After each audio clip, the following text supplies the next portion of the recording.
I thought about how to stop my 3-month-old from crying. Should I walk away? Or worse? I sat outside his room with my dark thoughts. Why am I such a terrible mom? Why couldn't I just tough it out?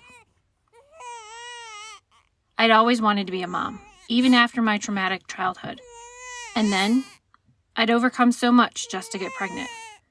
At 14, I was thrown into a chemical menopause with stage 3 endometriosis. At 19, doctors removed my left ovary and tube. At 28, my husband and I discussed fertility options, but we were both active duty soldiers. Age 29, deployed in Iraq, I found out I was pregnant. Back in the U.S., I miscarried with my husband still in Iraq. Back in Iraq, I tried to process the loss. You know, be tough, take Motrin, drink water, soldier on. I'd been doing this my whole life.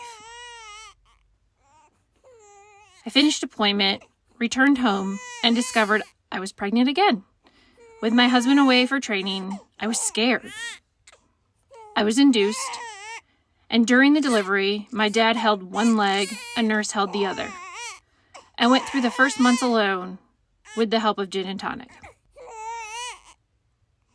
I'd always imagined the kind of mom I'd be, cuddling, reading bedtime stories, baking in the kitchen, but I hadn't imagined myself like this. After deployment, I had a quick fuse. I was constantly checking locks and jumped when the phone rang. I couldn't even go to Walmart without hyperventilating. Sometimes I just drove to the end of my cul-de-sac, turned off my phone, and sat in the silence for hours.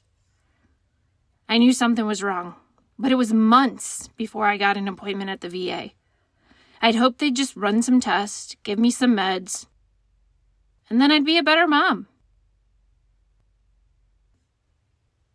The PA listened, and then we sat in silence. He drew a diagram on the exam table paper.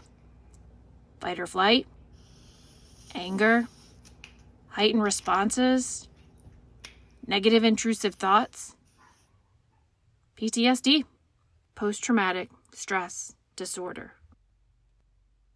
Was it from my childhood?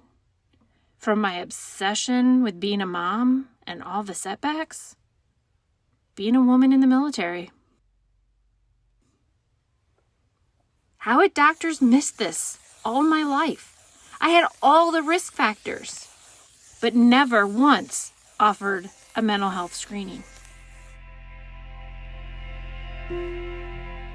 Surprisingly, getting that diagnosis helped.